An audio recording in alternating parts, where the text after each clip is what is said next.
बिना गति, बिना बल, बिना ऊर्जा के एक विश्व की कल्पना करें। बहुत बोरिंग लगता है ना? शुक्र है हमारा ब्रह्मांड इन तत्वों से भरा है और आज हम उन्हें बेहतर ढंग से समझने के लिए भौतिकी की बुनियादी बातों में गोता लगा रहे हैं। कार्य और ऊर्जा की अवधारणाओं के माध्यम से यात्रा में आपका स्वागत है। एक किताब को मेज पर धकेलते हुए चित्रित करें। यहाँ क्या हो रहा है? भौतिकी में हम इसे कार्य कहते हैं।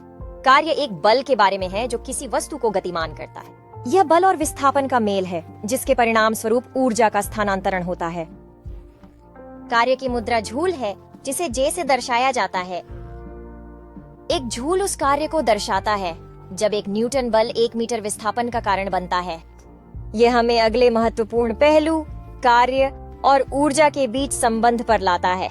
ऊर्जा कार्य करने की क्षमता 2 मुख्य रूपों में आती है, गतिज और संभाव्य। गतिज ऊर्जा पूरी तरह से गति से संबंधित है, जबकि स्थितिज ऊर्जा किसी वस्तु की स्थिति या स्थिति से संबंधित संग्रहित ऊर्जा है। यह हमें कार्य ऊर्जा प्रमेय पर लाता है, जिसमें कहा गया है कि किसी वस्तु पर किया गया कार्य उसकी गतिज ऊर्जा में परिवर्तन के बराबर होता है। यह प्रमेय बताता है कि कार्य ऊर्जा परिवर्तनों पर कैसे काम करता है।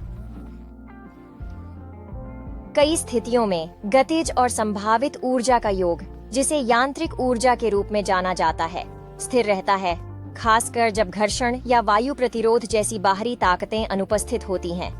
यह सिद्धांत यांत्रिक ऊर्जा का संरक्षण है। अब शक्ति पर विचार करें। शक्ति वह है जिसमें कार्य होता है या ऊर्जा स्थानांतरित होती है। वॉट W में मापा जाता है। एक वॉट 1 जूल प्रति सेकंड के बराबर होता है। रोलर कोस्टर पर एड्रेनालाइन रश से लेकर मशीनों की दक्षता तक के रोजमर्रा के अनुभव सभी कार्य और ऊर्जा की अवधारणाओं के प्रमाण हैं। Part 2 coming soon.